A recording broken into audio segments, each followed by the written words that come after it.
বান্দা যখন ফিরে আসে ভাইয়া, কেউ যখন তওবা করে, ভুল বুঝতে পারে, আবার নতুন করে আল্লাহর কাছে ক্ষমা প্রার্থনা করে, কসম খোদা আল্লাহ তাআলা ভীষণ খুশি হয়। হাদিসে আছে আল্লাহর কোনো বান্দা যখন তওবা করে, আল্লাহ তখন ফেরেশতাদেরকে বলে, আমার ফেরেশতারা 7 আসমান আর জান্নাত সাজিয়ে দাও। ফেরেশতারা জান্নাত সাজায়, আসমান সাজায়। ফেরেশতারা ডেকে বলে, রব্বুল আলামিন কি হলো যে কারণে আসমান সাজাইলেন, জান্নাত সাজাইলেন? রব্বুল আলামিন তখন বলে, আসলাহাল আবদু মাওলাহু, এক ভেগে যাওয়া গোলাম আজকে তার মনিবের সাথে সম্পর্ক ঠিক করে ফেলেছে। আল্লাহ বলে, আমার এক গোলাম আমার থেকে ভাইগে গেছিল রে, অনেক দিন ওই আমারে সেজদা দেয় নাই, আজকে দিছে। অনেক দিন সে আমারে ডাকে নাই, আমি খুব কষ্ট পাচ্ছিলাম। আমার বান্দা আমার হাতে গড়া, আমার দেওয়া নাক, চোখ, কান, আমার দেওয়া জবান, আমার দেওয়া জিহ্বা, আমার গড়া বান্দা আমারে ভুলে আমার থেকে ছুটে গেছে। আজ আমার সেই ভেগে যাওয়া বান্দা আমার কাছে ফিরে আসছে। লাল্লাহু আশাদ্দু ফারাহান বিতাওবাতি আবদি, নবী সাল্লাল্লাহু আলাইহি ওয়াসাল্লাম বলেন, আল্লাহ তাআলা ভীষণ খুশি হয় বান্দা যখন তওবা করে। এজন্য যুবক ফিরে আসো, নওজোয়ান ফিরে আসো, নিজের ক্ষতি করো না। আমি প্রত্যেক দিন বলি ভাইয়া, তুমি মরে গেলে হ্যাঁ পৃথিবীর কিচ্ছু আসবে, এই বন্ধুরা ধোকা ধোকা। একটা ফোলা ফাইন, তুমি মরলে খানা বন্ধ করতো না, কসম খোদা। তুমি লিখ কেন, তোমার একটা ফ্রেন্ড এক লগে যদি বইয়ে বইয়ে বিড়ি খায়, তোমার লগে গাঞ্জা খায়, ফুটটা খায়, বাবা খায়, মদখোর, গাঁজাখোর, একসাথে বইয়া উলঙ্গ ছবি দেখো, ওই জানোয়াররে জিজ্ঞেস করো বলে, আমি মরলে আমার ঠ্যাংটা ভাঙলে তুই একবেলা খানা বন্ধ রাখবি? কথা বুঝেন নাই? ধোকা ধোকা, এগুলো ধোকা। ওরা কেউ থামবে না। আরে আপন বাপ মরলে যেই সন্তানরা দিনের বেলা দাফন কাফন করছে, তারা কি সেই সন্তানরা, আপন সন্তানরা রাতের বেলা ভাত খায় না? কথা বলেন না কেন? পাশের ঘর থেকে খানা রান্দাইয়ে আরো বেশি খায়, আরো একটু গোস্ত লাও, যেই কান্দাটা তুমি কাঁদছো আজগা। কি ভাইয়া? তাইলে আপন বাপ, তারপরেও তো সন্তান খানা খাইতেছে, তোমার লেগে কাঁদবে কে? এর জন্য পৃথিবী আমাদের কারো জন্য থামবে না ভাইয়া, থামবে না। সামনের গাড়ি অ্যাক্সিডেন্ট করে, পেছনের গাড়ি অপেক্ষা করে না, পাশ কাইটা কাইটা চলে যায়। জ্যাম বাজ্যা গেলে আরো চিৎকার শুরু করে, আরে লোক মরে গেছে, আরে মরলে মরুক বেটা, রাস্তা ক্লিয়ার করতে কও। ঠিক কিনা বলেন না কেন? ধরে বেটা বেটা কেডা মরছে না মরছে বেটা, এর লেগে বুঝি মানুষের রাস্তা আটকায় রাখবে, মানে এই যুক্তি দেখা। তাহলে কেডা মরছে না মরছে মানে তোর মতো এক মানুষ মরছে। ঠিক কিনা বলেন না? তোর মতো এক সুস্থ সবল মানুষ মরছে বেটা, যে একটু আগে হাত নাড়তো, পা নাড়তো, সেই মানুষটা এখন রক্তে ভাসতেছে বেটা। পাত্তাও নাই, কিসের সময়? কার হাতে সময়? সবাই মেশিনের মতো, যন্ত্রের মতো দৌড়াইতেছে। রাস্তায় দেখেন না সিএনজি, অটো, কি করে সবাই, কারো হাতে সময় নেই। ঠিক কিনা বলেন? কে কাকে ঠেলিয়া যাবে, কারো হাতে সময় নেই। কে কার জন্য থামবে? এই জন্য তুমি নষ্ট হয়ে গেলে বন্ধু, কেউ তোমারে ফিরাবার নাই। তোমার জন্য ভাববে কেউ, ডাকবে কেউ, কাঁদবে কেউ নাই। আরে আপন মা বাপের তো খবর নাই এখন। আপন বাপ সাইয়া রইছে, দেখে তার ফুতে আজকে 6 বছর 9 বছর এক ওয়াক্ত নামাজ পড়ে না, এবড়া বয়ে বয়ে বিড়ি খায়, বন খায়, চা দিয়া ভিজাইয়া খায়। এবারটার মাইছ না সেইটার নামাজ পড়লে পড়ছে, না পড়লে রাতের ব্যাপার। বাবুরে টেহা দাও দিছে, টাকা দিলে খালাস। যদি সুতে টাকা দেয় বাপের কোনো অসন্তুষ্টি নেই, আর যদি টাকা না দেয় এবড়ার গজবে আল্লাহর আরশ কাঁপে। ফুতের উপরে লানত দিতে দিতে, অভিশাপ দিতে দিতে শেষ। কারণ টাকা দেয় না, টাকা দেয় না, পুরা গ্রাম হাইটা হাইটা তখন মানুষের কাছে বদনাম। এই ফোলাগারে মানুষ করছি আমি, এই ফোলার লাগিয়া জীবন যৌবন শেষ করছি, 12 লাখ টাকা সুদে লইয়া তারে আমি নিজে বিদেশ পাঠাইছি। কত বড় নেয়ামতের কথা! বেশরম মানুষ সুদে টাকা লই আবার মানুষের দ্বারে কও এত বড় হারাম কইরে আবার কইতেছ, হ্যাঁ 12 লাখ টাকা দিয়ে ফোলা বিদেশ ফাড়াইছি আমি, কিস্তি লইছি আমি, সুদে লইছি আমি, আর অন ফোলাকা একটা টাকা দেয় না। তার মানে সম্পর্কটা হয়ে গেছে এখন টাকা পয়সার ভিত্তি। আখেরাত কোথায়? আখেরাত কোথায়? আমার মা বলছিলেন, আজীবন আমার আব্বা বলতেন, আলহামদুলিল্লাহ আমার আব্বা, আমরা 5 ভাই মাদ্রাসায় পড়ছি, 5 ভাই আলেম হয়েছি। আব্বা আজীবন বলতেন, আমার স্বপ্ন আমার ছেলেরা 5 জন আলেম হবে, আমার কবরের পাশে চারদিকে আমার ছেলেরাই দাঁড়াবে। এই বছর আমরা ঈদের 2 দিন পরে বাবার কবরের সামনে মসজিদে গ্রামে মাহফিল করছি। আমি বয়ান করছি, আমার বড় ভাই বয়ান করছে, আমার ছোট ভাই বয়ান করছে, আমার আব্বার আমরা 5 ভাই 3 বোন, আমাদের ছেলে মেয়ে মিলে আর আমার মা বাইচা আছে, আমরা মোট 45 জন। আমার বাবার বংশ, মা সহ, মা ছাড়া 44 জন, মা একজন 45 জন, একের গুণা 45 জন, 45 আলহামদুলিল্লাহ। একেবারে 45 জনের ছোট বাচ্চাটাও, একবারে 2.5 বছরের বাচ্চাটাও আলহামদুলিল্লাহ আল্লাহর নাম বলতে পারে। 2.5 বছরের মেয়েটাও ওই মজলিসে গেছে, আমাদের সবচেয়ে ছোট, সেও মাথায় হিজাব ছিল, আল্লাহর নাম রাখছে। দাদা ভাইয়ের কবরে দাঁড়াইছে, নানার কবরে দাঁড়াইছে। এই জন্য বললাম মা বাপদেরকে অনুরোধ করি সন্তানের প্রতি কদর করে, সবাই মিলে ফিকির করে, দেখেন আয়াতের তর্জমাটা শুনে, তাইলেই কথা শেষ। আল্লাহ তাআলা বলেন 25 নম্বর পারা কোরআনুল কারীমের 43 নম্বর সূরাটার এই সূরার 7টা আয়াত, ব্যাখ্যা লাগবে না, শুধু তর্জমা শুনে তাইলেই বুঝবেন। আল্লাহ বলেন 74 নম্বর আয়াত থেকে পড়ছি, ইন্নাল মুজরিমিনা ফি আযাবি জাহান্নামা খালিদুন। আল্লাহ তাআলা বলে নিশ্চয়ই পাপীরা জাহান্নামের আযাবে চিরস্থায়ী থাকবে। ইন্নাল মুজরিমিনা ফি আযাবি জাহান্নামা খালিদুন, নিশ্চয়ই পাপীরা জাহান্নামের আযাবে চিরস্থায়ী থাকবে। কতদিন? এবার আল্লাহ আবার ব্যাখ্যা করে বলে, বান্দা বুঝেছো? লা ইউফাত্তারু আনহুম, 1 সেকেন্ডের জন্য বিরতি দেওয়া হবে না।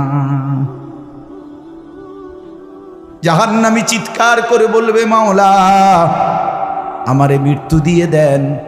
আল্লাহ বলবে না। জাহান্নামী বলবে, আল্লাহ একটু সময়ের বিরতি দেন, 10টা মিনিটের বিরতি দেন মাওলা। 24 ঘন্টার আগুন, আমারে 10টা মিনিট একটু আলগা থাকতে দেন, আমি যে আর পারছি না মাওলা, এতটা ভীষণ আযাব আমি যে আর সইতে পারছি না মাওলা, আর পারছি না। লা ইউফাত্তারু আনহুম, আল্লাহ বলেন 1 সেকেন্ডের জন্য জাহান্নামের আযাব, আগুন বিরতি দেয়া হবে না। ফাতরাত মানে কি নাই বিরতি। আহুম ফীহি মুবলিসুন, এরপরে আল্লাহ বলেন জাহান্নামী এই দীর্ঘ 24 ঘন্টা অনন্তকাল আযাবের মধ্যে থাকবে। কেমনে থাকবে? মুবলিসুন, বিষণ্ণ হয়ে, উদাস মনে। কোনোদিন চেহারায় 1 সেকেন্ডের জন্য হাসি ফুটবে না, কোনোদিন আর সুখের নাগাল পাবে না। আজ তো বন্ধু রাত কেটে ভোর হয়, ভোর গিয়ে রাত হয়, অন্ধকার আলো হয়, আলো অন্ধকার হয়। যে হাসে সে কাঁদেও, যে কাঁদে আবার সে হাসেও, ঠিক না? কিন্তু রব্বুল আলামিন বলেন ওয়াহুম ফীহি মুবলিসুন, জাহান্নামীর মন, জাহান্নামীর চেহারা বিষণ্ণ, উদাস, সব সময় হাসিবিহীন থাকবে, কোনো সেকেন্ড হাসতেই পারবে না। এবার আল্লাহ নিজে বলবেন মলিন চেহারা দেখে জাহান্নামীকে, জাহান্নামীর চিৎকারে আল্লাহ নিজেই বলবেন ওমা যালামনাহুম, জাহান্নামী নাফরমান আমি কিন্তু তোর উপরে মোটেই জুলুম করি নাই। আমি রাতও দিয়েছি বান্দা, দিন দিয়েছি, আমি সুযোগ দিয়েছি, সময় দিয়েছি। 8টা বাজে এশার আজান হয়েছে, এখন বাজতেছে রাতের 11:30।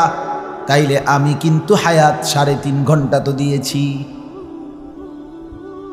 আর 4 এশার নামাজ পড়তে তো 3.5 ঘন্টা সময় লাগে না? লাগে।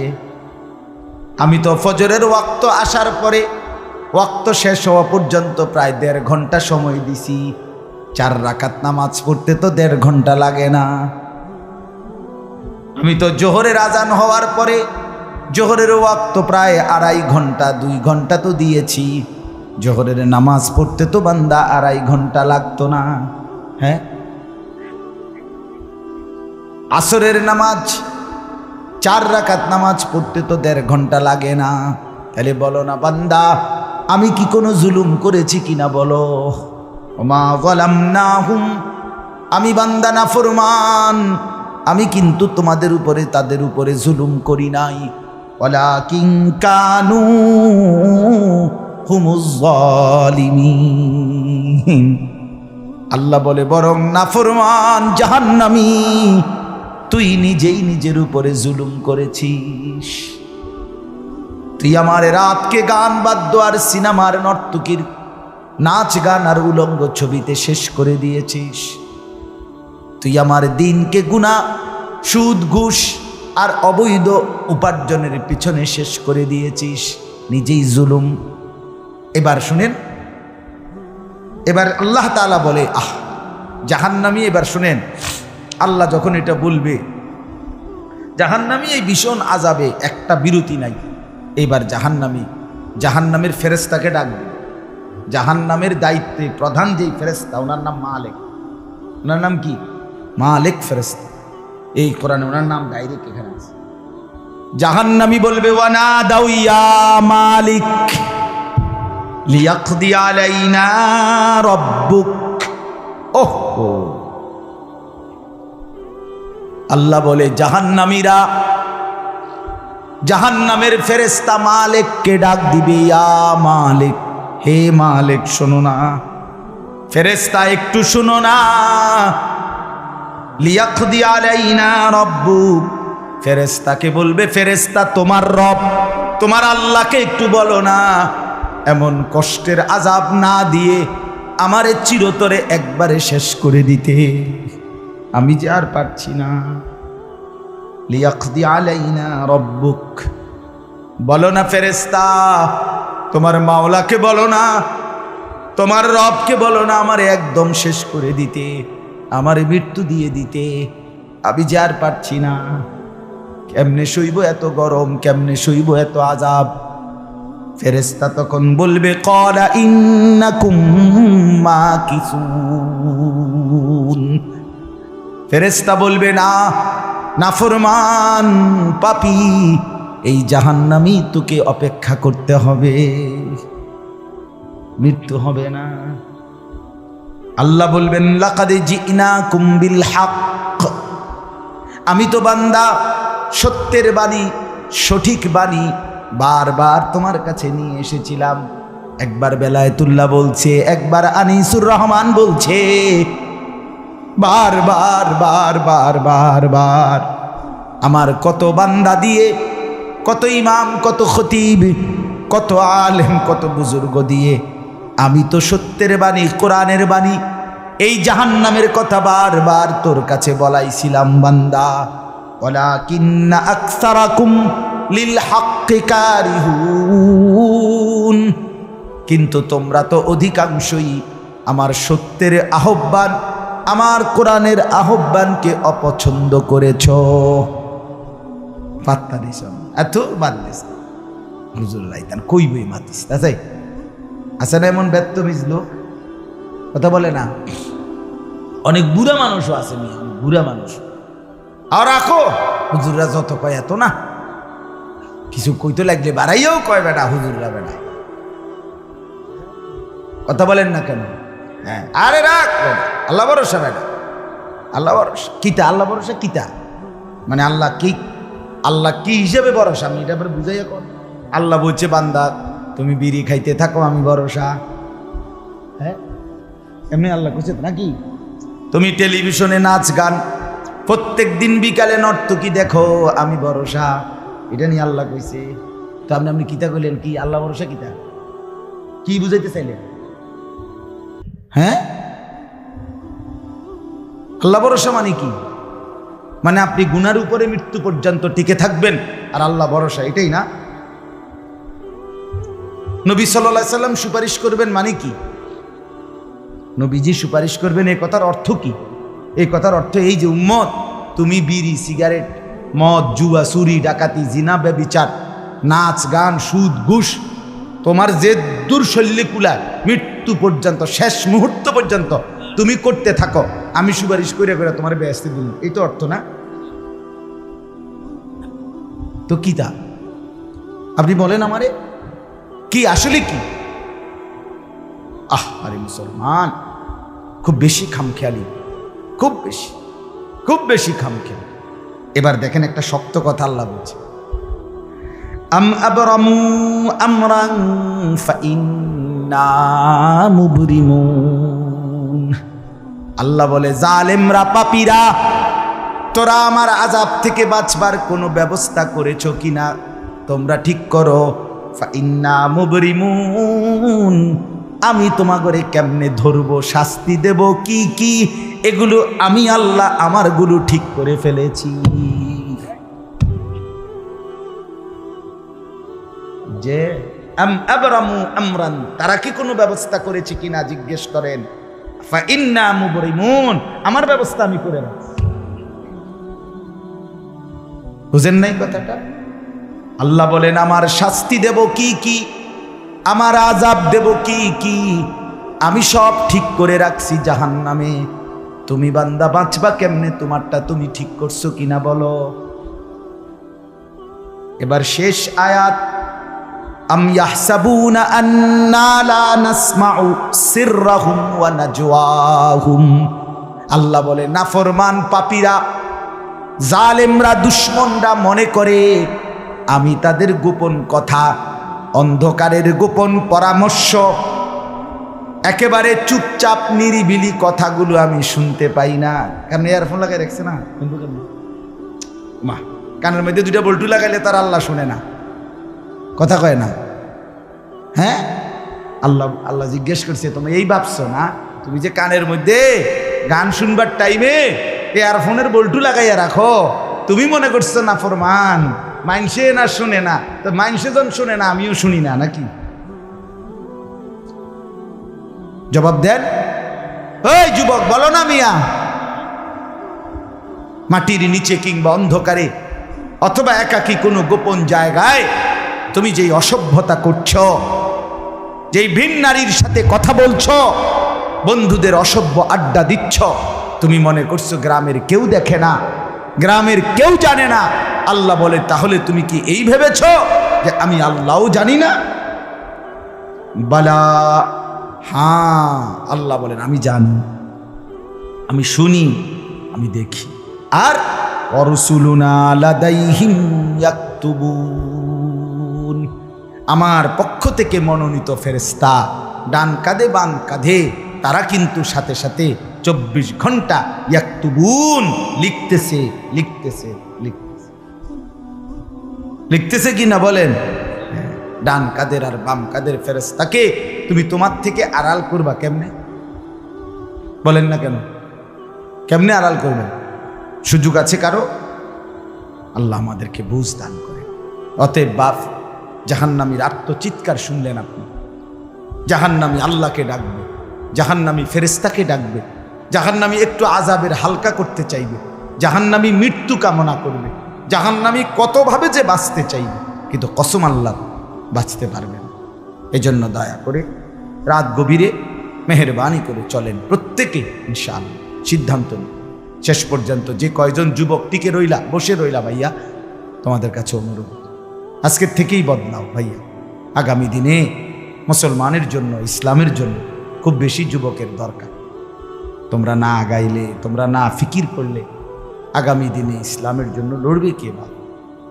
সারা পৃথিবী ইসরায়েলের ইয়াহুদিদের জুলুম অত্যাচার এখনো তো শেষ হয়নি। সেই গত বছর অক্টোবর মাসে ফিলিস্তিনের মুসলমানদের উপরে বোম্পিং অত্যাচার শুরু হয়েছে। অক্টোবর, নভেম্বর, ডিসেম্বর, জানুয়ারি, ফেব্রুয়ারি, মার্চ, এপ্রিল, আজকে 7 মাস চলতেছে, এখনো বন্ধ হয়। আজকে 7 মাস যে মানুষগুলো যাদের কোনো ঠিকানা নাই, নারী, পুরুষ, বাচ্চা, কোলের বাচ্চা, বলেন ভাইয়া 7 মাস তারা কি পরিমাণ মানবেতর জীবন যাপন করতেছে। এই রমজানেও ফিলিস্তিনের মাসুম বাচ্চা খাবারের অভাবে, ইফতারের অভাবে ঘাস চাবাইছে। এটাও তো ছবি আসছে, ঘাস চাবাইছে।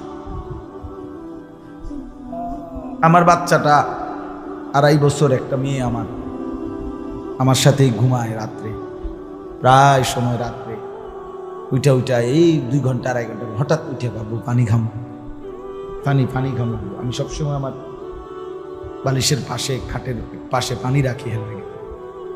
তাহলে আমার এই ছোট্ট মাসুম বাচ্চা যখন পানি চায়, আমি তাকে পানি দিই। ফিলিস্তিনের এই ছোট বাচ্চা যদি তার মার কাছে পানি চায়, সে মা কোত্থেকে পানি দিবে? হ্যাঁ, আমার ছেলেটা 6 বছর 7 বছরের, ওরা দুইজন, এই ছোট মেয়েটা আর এই ছেলেটা সারাক্ষণ বাসায় এই একবার এটা খাই, ওইটা খাবো, ওইটা খাবো, ওইটা খাবো। আমার এই কত সময় ফোন দিয়ে, আবু এটা আইন নেন, ওইটা আইন। ওই দিন রাতের বাজে 1টা-1.5টা, আবু মালটা আইন। আমি 1 কেজি মালটার জন্য 3 বাজারে গেছি, রাতের বাজে গেছে 1টা-2টা, কোথাও দোকান খোলা নাই। আমি দেখলাম বাসায় আমার ছেলেটাও মেয়েটাও, এই ছোট কসম আলু, আমি গেট খুলছি, দরজা আমার জন্য দৌড়ে দাঁড়ায় আছে, ও মালটা আনছি। আমি জড়ায় ধরে বললাম যে আব্বা কোথাও পাই নাই, একটা দোকানও খোলা নাই। মানে আমি তো জানি সকালে আনতে পারবো, ঠিক না, শুধু রাতে আনতে পারি নাই, এটাই আমার কাছে এতটা কষ্ট লাগছে। তো যেই বাবা, যেই মা ওই মাসুম বাচ্চাদেরকে আজকে 7 মাস খাবার দিতে পারে না, ওই বাচ্চাটা কি, ওই বাবার কলিজার কি হালাত? এমন পরিণতি যদি আমাদের হয়, এমন পরিণতি যদি তোমার ছেলের বেলায় হয়, বলো যুবক, তোমার বিয়ের পরে থেকে যদি শুরু হয়, তোমার বাচ্চা হওয়ার পর থেকে যদি শুরু হয়, তখন কি হবে? এজন্য আল্লাহকে নারাজ না করো, আল্লাহকে নারাজ না করো। দয়া করে ফিরতে চাই, আমরা ফেরাইতে চাই, নিয়ত করি ইনশাআল্লাহ। ঠিক আছে না? ইনশাআল্লাহ নতুন করে ভাবো, সবাই একসাথে ভাবা পারবা না। যেই যুবকদের ফিকির আছে, বুঝ আছে, দিমাগ আছে, তুমি নামাজ পড়ো, ইনশাআল্লাহ ভালো হবে। তুমি মোবাইল প্রয়োজনে ব্যবহার করো, যার যেটুকু প্রয়োজন এটুকুই দেবো। শুধু শুধু নারীর ছবি, নাচ, গান, অস্থির দৃশ্য কোনো দরকার নাই। আর হিম্মত করে নামাজ, মরি বাসি, এত বেজ্জুতি কথা শোনার চাইতে, এত কষ্টের চাইতে, পরকালের অশান্তির চাইতে নামাজ পড়বো আমরা। দেখবেন ছেলেরা, তোমরাও হিম্মত করে শুরু করলে 5 ওয়াক্ত নামাজ ওষুধের মতোই মনে করো না, বিষ ওষুধ, তিতা ওষুধের মতো। দেখবে 1টা মাস যদি কেউ একটু জন্মা যে মরি বাসি নামাজ পড়মুই, কসম একসময় এটা মজাদার হয়ে যায়। হ্যাঁ, সেজদা দিলে খুব মজা হয়। সেজদা দিলে বান্দা আল্লাহ পিঠে মাথায় আদর করে হাত বুলায়, খুব আদর করে, আল্লাহ পাক খুশি, বান্দাকে কোলে তুলে নেয়, আদর করে। এই জন্য আমরা দয়া করে ইনশাআল্লাহ নামাজ পড়ি। পর্দার আড়ালের মা বোন যারা আছে, মা আপনি যদি বেপর্দা হন, আপনিও শেষ হইলেন, এলাকার ছেলেগুলোকেও নষ্ট করলেন। একজন বেপর্দা নারী শুধু নিজে গুনাহগার, সে অসংখ্য মানুষকে পাপে অংশগ্রহণ করায়। এই জন্য একজন বেপর্দা নারী সে সরাসরি জাহান্নামের ফেরিওয়ালা। সে কিসের ফেরিওয়ালা? জাহান্নামের ফেরিওয়ালা। সে জাহান্নামের ফেরিওয়ালা, আগুনের ফেরিওয়ালা। কারণ সে তো তার রূপ যৌবন দেখাইতেছে, ফেরিওয়ালার মতো পিছনে পিছনে ডাকতেছে অসংখ্য যুবককে, দেখো আমাকে, বরবাদ করো নিজেকে, বরবাদ করো নিজের চরিত্র, বরবাদ করো নিজের কবর, বরবাদ করো নিজের আখেরাত। তাহলে সে গুনাহের ফেরিওয়ালা, সে জাহান্নামের ফেরিওয়ালা, সে অসভ্যতার ফেরিওয়ালা। এই জন্য একটি সমাজের মধ্যে সবচেয়ে নিকৃষ্ট বেপর্দা না। আল্লাহ তাআলা আমাদের মা বোনদেরকেও হেফাজত করে। আজকের মাহফিল যে যুবকরা সাজাইছে, আল্লাহ তাআলা সমস্ত নওজোয়ানদেরকে কবুল করে। বাস্তবতা হইল আসলে 4-5 মাস, মেন শীত সিজন 4 মাস 5 মাস। এখন 5 মাসে যদি 30 দিন করে হয় তাহলে হইল 150 দিন। যদি প্রতিদিন 2টা করে মাহফিল দিতে হয়, দেওয়া যায়, তাহলে 300 মাহফিল মনে করে। এখন মাহফিলের কাগজ আমার গাড়িতে এখনো আছে মনে মনে কমপক্ষে 1,500-2,000 এটি আমরা ফোরে রয়েছে কাগজ, ব্যাগ ভরা এতটি কাগজ। আমি কি করতে পারি? কেমনে দাও, কিভাবে দাও? আচ্ছা, সারা বাংলাদেশ তো নবীনগরকেই বলে, ঠিক না? বাংলাদেশ মানে তো নবীনগরে এমনি বলেন। সারা দেশ থেকে এই মাহফিল নিয়ে কাবজাব, কত মানুষের আবেদন, অনুরোধ, কাকুতি মিনতি। এরপরও আমাদের এই মুফতি বেলায়েতুল্লাহ সাহেব এবং আমাদের এই নবীনগর এসআর মসজিদের ইমাম মকবুল ভাই, মৌলানা মকবুল সাহেব, এরা সবচেয়ে বেশি মাহফিলেই কম না। আলহামদুলিল্লাহ, আমি চেষ্টা করছি, ওনাদেরকে অনেকগুলো মাহফিল দিছি, আরও দেওয়ার ফিকির আছে, কিন্তু আসলে সময় একদমই অল্প। মূলত খুব বেশি ডেট নাই, কুলাম যায় না, এই জন্য এই সময় দিতে হচ্ছে। ওই ভাই ইমাম সাহেব অনেক অনুরোধ করছে, আমারও মনে আছে, ওখানে বারবার বেশি অনুরোধ করছে। এই জন্য যাক, আল্লাহর দয়া আশা হয়েছে। আমিও আপনাদের জন্য দোয়া করি, আপনারাও আমার জন্য দোয়া করবেন। আল্লাহ তাআলা আমাদের সবাইকে মিলেমিশে দ্বীনের কাজে অংশগ্রহণ করার তৌফিক দান করেন। আমিন।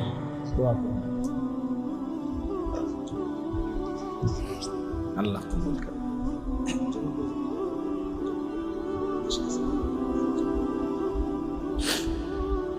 অনেক কষ্ট করে প্রবাসী যে বিদেশি ছেলেরা, আমি নিজ চোখে দেখি। এইবারও আমি উমরায় গেছি, যে রমজানে, এই রমজানে আমি প্রবাসী ভাইদের রোমে গেছি, বয়ান করছি। 12 জন, 14 জন, 16 জন, 20 জনের রুমে হালাকা। এবার বেলায় যে হালাকা কাকিয়া, ওখানে গিয়ে বয়ান করছি। এবার এই আমগো প্রবাসী বাংলাদেশি ভাই, আর এই অনেক কষ্ট করে, 12 ঘন্টা 14 ঘন্টা ডিউটি করে। হ্যাঁ, এরপরে আপনার এই ছোট্ট একটা রুমের মধ্যে 14 জন 16 জন একসাথে ঘুমায়, নিজেরা রান্না করে খায়, নিজেরা। ঠিক আছে, কথা হবে ইনশাআল্লাহ। হ্যাঁ, এই জন্য এরা অনেক কষ্ট করে। এই কসবার এক ছেলে, আমি এক মাস এবার আমার এইবার রমজানে জড়ায় ধরা আমার কানছে অনেক, বিদেশ মক্কায়। ছেলেটা আমারে বলতেছে, হুজুর আমি 8 বছরে আজকে বিদেশ করি, এই 8 বছরে কোনোদিন এই বিদেশে একজন ভালো ডাক্তার কোনো শরীরে কোনো রোগ সুখের জন্য দেখাইনি।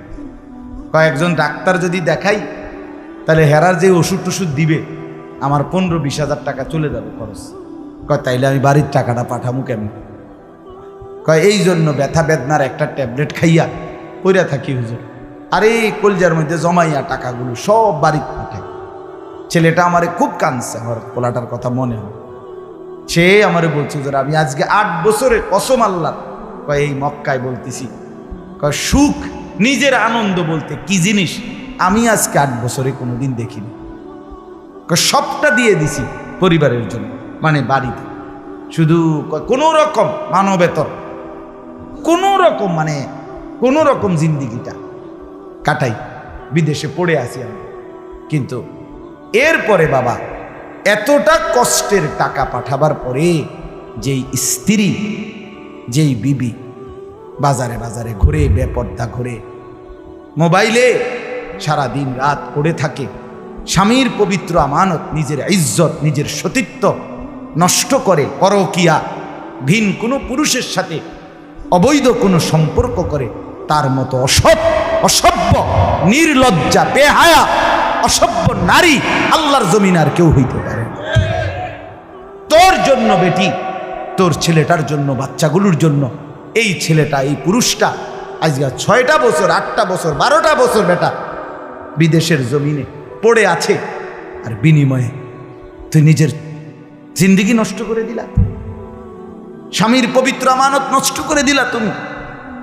এই জন্য দয়া করে আমার কথাটা যদি একটু শক্ত হয় মাফ করে দিয়ে আমার কিন্তু প্রবাসীর বিবিদেরকেও বলি, বোন দয়া করে নিজের ইজ্জত আব্রু সতীত্ব নিজের চরিত্রের হেফাজত কষ্ট করে হলেও, আপনার জন্য স্বামী বেচারা কষ্ট করে, আপনিও তার জন্য কষ্ট করেন, মিলেমিশে সবর করিলে চরিত্রের হেফাজত করিলে একদিন দুইজনই জান্নাতি হবে।